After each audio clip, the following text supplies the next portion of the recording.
একটি গুরুতর এবং অত্যন্ত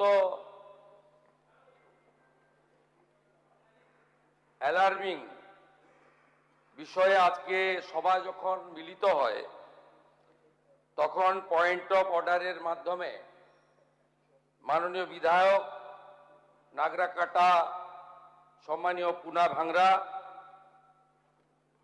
মাননীয় বিধায়ক কালিয়াগঞ্জ উৎপল মহারাজ এবং অন্যান্য একাধিক বিধায়ক এখানে তুলে ধরেছেন নওদা বিধানসভার বিধায়ক মাননীয় হুমায়ুন কবিরের দুটি জায়গায় অত্যন্ত আপত্তিজনক, সাম্প্রদায়িক এবং সমাজ এবং রাজ্যের পক্ষে ক্ষতিকারক বক্তব্যের উপরে। আমার সঙ্গে পরিষদীয় মন্ত্রী ডক্টর শঙ্কর ঘোষ যোগাযোগ করেছিলেন। আমি তাকে আশ্বস্ত করেছিলাম যে মাননীয় অধ্যক্ষ মহোদয় অনুমতি দিলে আমি এই সংক্রান্ত একটি স্টেটমেন্ট হাউসে রাখব। প্রথমত, মাননীয় হুমায়ুন কবির যে বক্তব্য রেখেছেন, এই বক্তব্য আপনাদের কাছে আমি পড়ে শোনাচ্ছি। 26/6/2026 afternoon, Humayun Kabir MLA Nowda AC, তিনি একটি উনার পার্টির মিটিং কাশীপুরে রেজিনগরে করেছেন। সেখানে তিনি বলছেন এই যে অনামিকা ঘোষ, সে ভোটে হেরে মনে করছে আমি এমএলএ, এখানে ভোটে হেরে বিজেপি মনে করছে আমি এমএলএ, এখানে এখন আস্ফালন করে বেড়াচ্ছে। তা আমি শুভেন্দু অধিকারীকে সেদিন বলেছি যে আপনি ভোটে জিতেছেন, আপনার দল জিতেছে, খুব ভালো কথা, কিন্তু মুর্শিদাবাদে আস্ফালনটা একটু কম করবেন। আমি যেদিন ময়দানে মুসলমানদের নিয়ে নেমে যাব না, সেদিন এমন সাটা ভাগা মার শুরু করবে যে আপনাদের পতাকা বহন করার লোক থাকবে না। কেস এরকম, কেস আমাদের বহরমপুরে জেল খাটা আছে। 5000 লোককে আপনি বহরমপুর সেন্ট্রাল জেলের যা আয়তন, তাতে 4700 বা 4800 বেশি লোক ধরে না। লাখে লাখে লোককে রাস্তায় নিয়ে নামাবো আর সাটা ভাঙা মার দেব আর জেলে যাব। কদিন জেলে আটকে রাখতে পারবেন, কত খাওয়াতে পারবেন দেখব। লিমিট যেদিন ক্রস হয়ে যায় না, মাথাটা যেদিন গরম হয়ে যায়, সেদিন আমি এসপি বুঝবো না, চিফ মিনিস্টারে বুঝবো না, আর কে কোথায় থাকলো আর কে কোথায় থাকলো না ওসব বুঝবো না। আমি নিজেই নেতৃত্ব দিয়ে দাঁড়াবো। এটা একটা ইনসিডেন্ট 1। ইনসিডেন্ট 2, শক্তিপুরে দুয়ারা ঘাটে 8 তারিখে, সেখানে উনি বলছেন ভোটের আগের দিন আমার নিজের ভাইপোকে অ্যারেস্ট করেছে এই ওসি। এই আমি তো ভাষা বলতে পারবো না, এই বাচ্চাকে আগে দেখব, তারপরে ভাষাটা আমি অমিট করছি। এই বাচ্চাকে এমন শিক্ষা দেব, এর বাবা 14 গোষ্ঠীর নাম ভুলিয়ে দেব। এ লালগোলাতে 500 মুসলমানের লাইফ শেষ করে দিয়ে এসেছে। সত্যভাবে বলবো, এই ওসিকে এখান থেকে সরানো শুধু না, একেবারে অকেজো পোস্টিং দিতে হবে। যদি না দেয় 10,000 লোক নিয়ে থানা ঘিরে একে কলার ধরে থানা থেকে বার করব, পারলে আমাকে রুখে নেবেন। এই দুটো ইনসিডেন্টের পরে আমার মনে হয়েছে যে এনাফি জানাব, সময় এসেছে এই ধরনের লোককে সবক শেখানোর। আপনাকে আমি পরিষ্কার বলছি, মমতা ব্যানার্জি মুখ্যমন্ত্রী নন। আপনি দুর্বল মুখ্যমন্ত্রী পেয়ে যা খুশি করেছেন, যা খুশি বলেছেন। আমি আপনাকে বলে গেলাম, আমরা দুটো এফআইআর স্টার্ট করেছি। Rejinagar PS case number 219-226, dated 26/6/2026, under section 152, 192, 196, 197, 224, 299, 351 within bracket 2, 352, 353 of the ভারতীয় ন্যায় সংহিতা।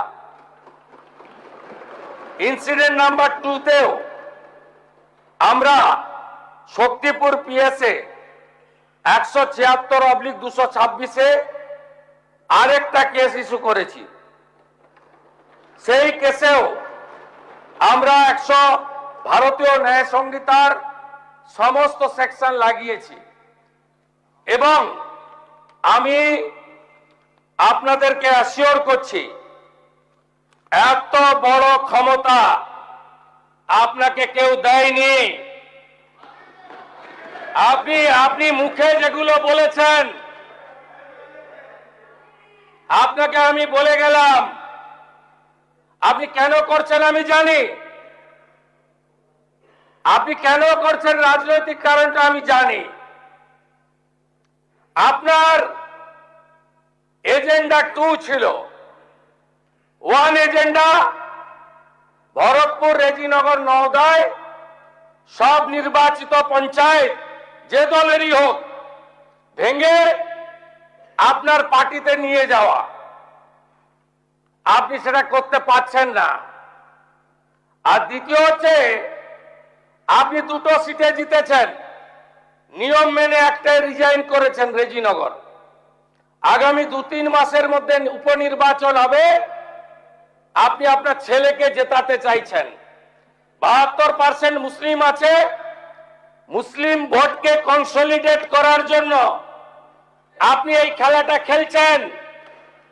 আপনি কান খুলে শুনে রাখুন, আপনাকে এইভাবে ধমক হুমকি বেপরোয়া লাগাম ছাড়া কথা বলতে দেব না, দেব না, দেব না। আপনাকে আমি শুধু 3টে উদাহরণ দিলাম। সন্দেশখালীতে একজন ছিল,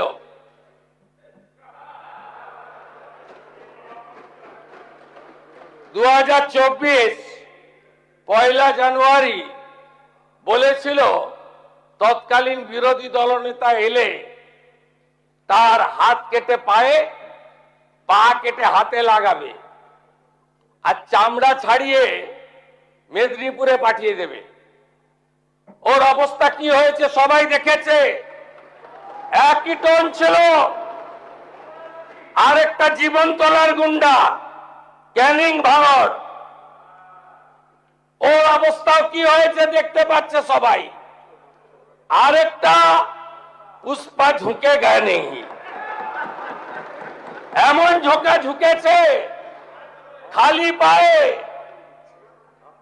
ছোট প্যান্ট পরে, কান ধরে উঠবস করতে করতে যাচ্ছে।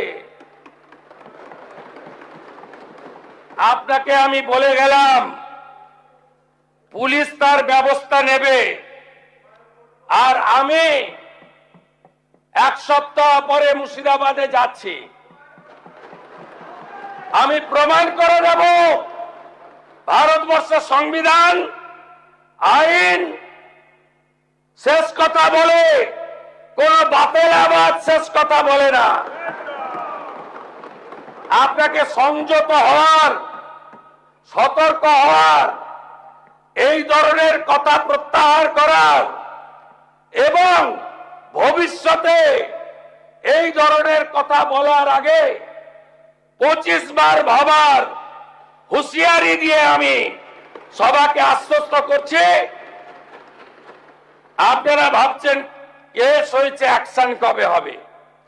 যারা ওকে ডেকেছিল এই সভাতে তাদেরকে আগে তুলব, তারপরে আপনার কাছে যাব। যা করার করব, আমি আশ্বস্ত করছি আপনাদের।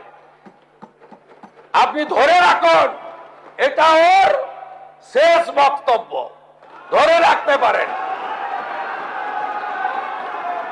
এই সরকার আইনের শাসন প্রতিষ্ঠা করবে, গুন্ডাদের শাসন সমাপ্ত করবে, নিশ্চিন্ত থাকুন। সবাই ভালো থাকবেন, ধন্যবাদ।